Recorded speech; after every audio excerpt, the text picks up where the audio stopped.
Hey up folks, you're back again.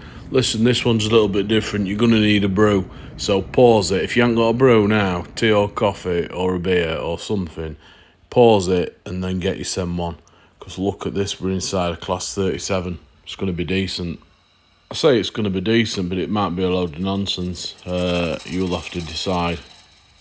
I've had a couple of people ask for a bit of a layout tour, and although this is not really a layout tour, this is a bit of a run round the main parts of the layout, which I thought you might like. Before I go any further, I need to apologise though to that police officer, Big Ronnie, because he came in, he's alright by the way, he got hit by that crane but he survived, he just ended up with a bit of a concussion. But I was calling him Big Lenny throughout, and that was because Lenny got crushed by rocks and run over and splattered. And then I just must have been that distraught from seeing that carnage that I called Big Ronnie Big Lenny. Anyway, he was massively offended. He don't like being called Big Lenny because when he first joined, all his colleagues were calling him Lenny Henry, and he got right offended by it, and he won a £10,000 lawsuit out at force. Bought his son a Golf VR6 with money. Tell you what else with that video. Part 1 got over 2,000 viewers, and unless it's absolute garbage and 2,000 people hated it, it's like no one's bothered watching part 2. It's had like a fifth of viewers, which, how can you not want to see it ending? It'd fully done my head in that, never knowing how something ended, but 2,000 people don't know. Problem I get is I do these videos, then I get too giddy and eager to put them out, and what I should have probably done is waited till a week after so people have had time to calm down and reflect. Anyway, look at this train spotter, look, still on lines here, look out, this, you'll appreciate now how close he is, look, just about to crash into him, but just miss him. Anyway, what we're going to do with this video, I'm going to go nice and steady. I'm not going to go as slow as this, like, because it'll get a bit too boring, but I'm just going to run round layout, and I'm going to talk about a few bits and pieces.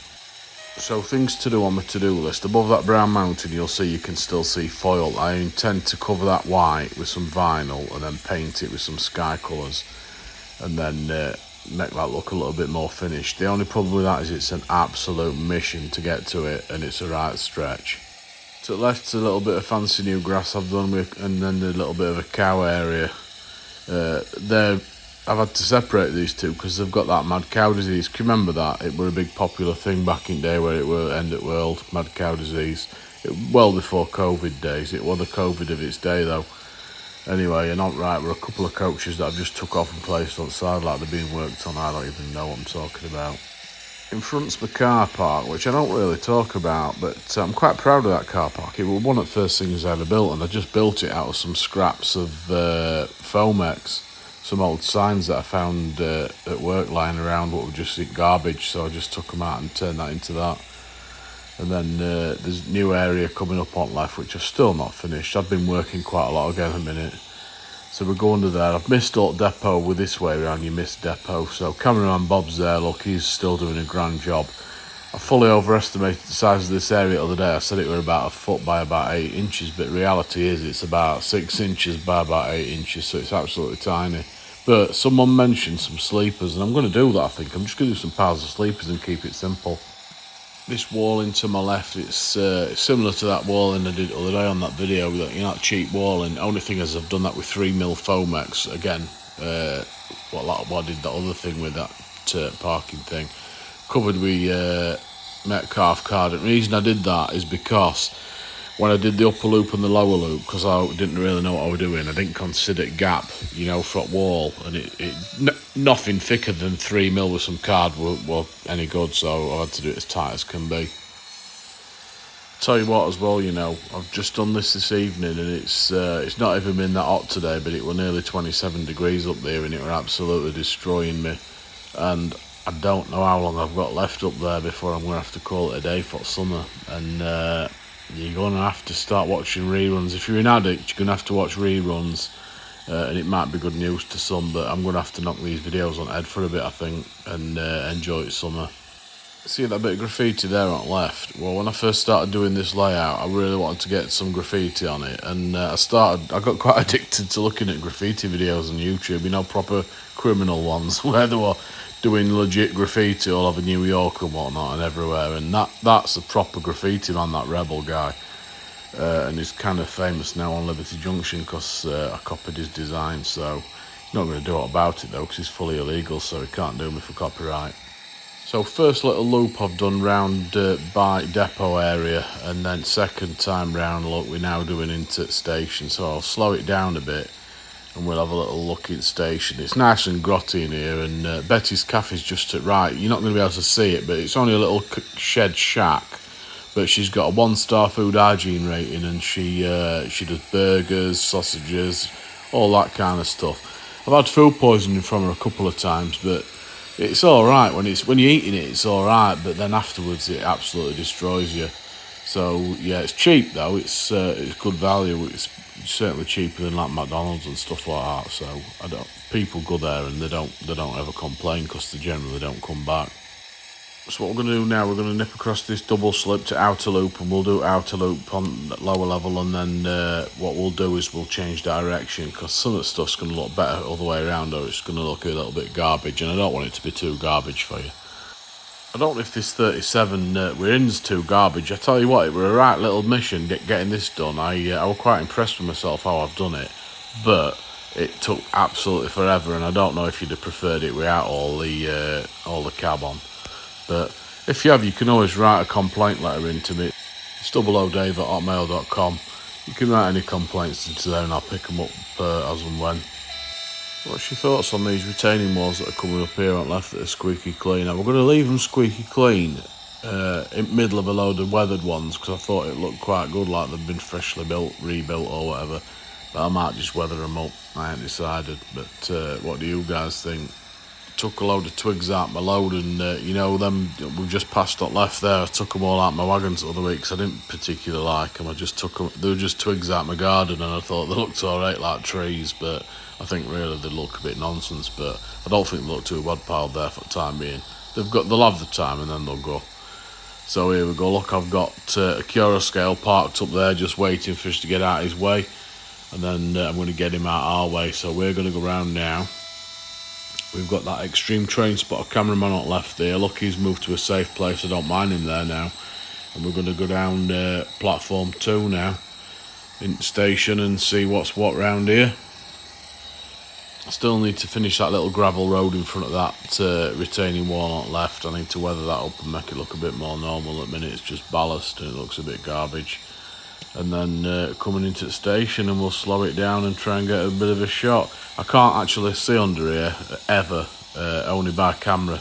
So once I built it, I never got to see all this, and I quite like it. I like all the posters on the wall and stuff, but like I say, the lights, the stuff, I see a little bit of a glow, but I can't see any of this. It's kind of like a surprise and a mystery. And then because I can't see any of it, I can't really adjust any of it as well. I know you'll probably notice I move figures around now and again and change things about, but that woman's still coming out at gents holding her guts. I can't really move her unless I take it all to bits, and I like it because she's always going in there every day and destroying toilets, and we can never catch her because I can't get to her. And security team's not bothered because they know that she's absolutely disgusting, so they won't even get involved, even for double time. Right, we've turned around now. We're still platform 2 facing. To the right is the tunnel bit. What'll take you right back at layout to that area that I've recently just done some scenics on. And we'll get going nice and steady and have another look. So you might have just seen that little blue brick round pillar and this one in front here. Basically, this entire garage is held up by these pillars. That there's about 5 of them that are covered in blue brick, round blue brick, and they're just, I think they're 40 mil. They're either 40 mil or 30 odd mil. Sink drain pipe stuff where I just cut them down and then wrapped them in Metcalf. But they're quite good because you can run wires up middle of them, so it's quite a good way of doing it. I kind of invented it, I think. I didn't really, I'm just talking absolute nonsense. Anyway, there's a few bits and bobs of people sat at these benches. They're only my cheap China figures. I put all China figures in rubbish places where I don't really get to see them. Oh, my Australian following's picking up as well. I've got another binge watcher, haven't I? Good old Tony smashing through my videos. Tony Larkin, he smashes through my videos more than I smash through cups of tea. And I do loads of cups of tea. So yeah, appreciate that, mate. I've got another Australian follower, and it's someone that I was following a long time ago, and he's got 10,000 subscribers, and he's kept himself quiet, so I don't know if he's actually watching me or just keeping an eye on me through Australian government. But yeah, Station Road is a decent channel, and yeah, he's a subscriber, but like I say, I think it might be just a government twist. Thing with Station Road, he loves his Metcalf stuff, so I've enticed him because I've got some Metcalf stuff, and I've got loads of other regulars. All my regulars don't think I just ignore you. I appreciate you more than anything, and every time you comment, it brightens my day by about 4.2%. I do appreciate that my videos are quite different to a lot of these model railway videos, and I suppose I could get right on people's nerves with it and really get under people's skin with nonsense and stupidness. Look at that. That pillar's about to fall off. I didn't notice that. It's a good thing about getting down to train level. You know what things need a repair job. I'll have to get Ladderman onto that. So, right, anyway, yeah, I do appreciate everyone. Don't think I've forgotten you. You're all my regulars, especially ones since the beginning. Every day I'll pick your comments up, and it's decent. I do like people commenting. There's not many people getting involved with silly stuff, but it's fair enough. You don't need to, do you? This stuff on right, this wall, what I'm going to aim to do is get all some decent rocks. You know, like these decent rocks now, I'm going to try and get it all like that, because originally I just did that as a bit of a rush job. I couldn't be bothered doing all plaster of Paris stuff. So we're going to pass round once, and then I'm going up that line on left, on right even, if I can get my lefts and rights. Yeah, I'm going to move that train now this one's out of the way. And then you'll just be able to see there's just a couple of walls. This one here, look, I must have bashed that at some point with a derailment. So I don't really know how I'm going to fix that without pulling stuff to bits, and I might not bother.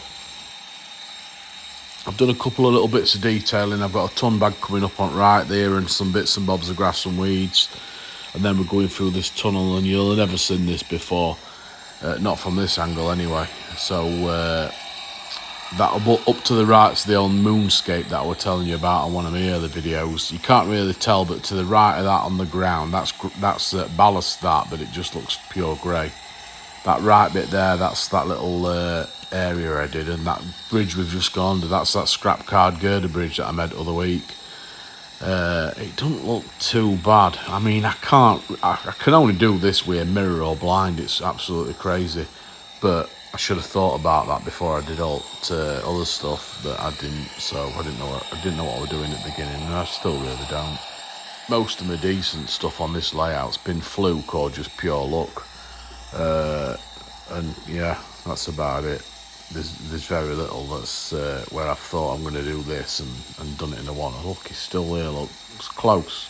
So hopefully now this little EMU's out of the way, which I know he is, because I pre-record video then do voiceover, but I thought I'd add to drama, and then we'll get round and get up to Upper Loop. I'll tell you what I saw and all, you know this crane here where we're going under it, and I said about it the other day, I've seen it in real life. I've seen real life that after this one, so not if someone's seen my video and copied it, I'm going to try and get you a photo of that. Next time I'm that way, when I'm at work, I'm going to try and get a photo of that and stick it on a video so you know I'm not telling fibs. So we're going through dark tunnel now. It's a little bit scary, so just hold your breath. And now we're just coming out of the side. There's a little bit of wiring I can see here. I didn't realise I'd not covered that up, but they're my 2 seat point motors. In fact, there might be 4, I can't remember. Yeah, there's 4. And then hopefully one day I'm going to swap them, because I don't particularly like them. And then coming up here, I don't know what this is, but I don't know if it's masking tape or something nonsense, but it's right dangling, look, so I don't know I'm going to get that sorted, but I'm going to have to try. And then now to the left, this is that moonscape, but I've put some grass on it. You can't really see it anyway from the angle I've got. To the right, it's that print out background that I've put on that white piece of plastic, and this just takes us up to Upper Loop now. And it's about, I don't even know, it's 100 mil high, this bit, so it's climbed 100 mil from that loop to this, and I couldn't even tell you what grade it is. I couldn't even get interested. When I did it, I was fully panicking, thinking it's not good, none of the trains are going to make it, but it's that easy. Yeah, I could have done it twice as steep and it'd have been fine. So coming up on right is a couple of my little scenic bits around my wooden posts that I've done, and it's only basic stuff, but it looks quite effective. I quite like it. I wish I didn't have these two wooden beams here, but I can't do it about it. This little bit of a tunnel mouth's absolute garbage. It's one of my worst areas. In fact, it's the absolute worst area on my layout, this entire tunnel. I'm going to take I've done it so that the top can be completely removed. So I can just clean track, if help gets under there or any derailments where I can't reach them. So it lifts off, but it's about a 4 foot long piece. So it's an absolute mission to do, but I'm going to completely change it. And I'm going to probably do it to the very top of to the ceiling of the actual room. And this is my chinchilla ballast area that I've done recently, and it looks quite good. I can't knock it now. It just took about 4 times longer than normal ballasting, but it were about 6 times cheaper. So yeah, it's not too bad. And I'm going to stop train here because basically that's a full loop, and there's no point me just swapping to track where Intercity 125 is. It's exactly the same, but just one line to the left. And that is basically it, apart from my depot and my little bits and bobs of intricate detail on that. I don't even know what you'd call it, round where the shed area and quarry is. Them sidings, that's about it. I hope you enjoyed it. A little bit different. How many times did I say garbage? I think it's because I've had about 4 rum and cokes. I definitely need to fix that foil sky though, because that looks rubbish, doesn't it? But honestly, it's a right mission. It's going to be a backbreaker that, but I'll do it one day. It'll be in winter though, it won't be in summer because I was dripping up there today. Thanks for watching, folks. If you're not subscribed, get yourself subscribed. You'll be as cool as a cucumber if you subscribe, and if you don't subscribe, you'll be silly. Cheers, folks. See you later.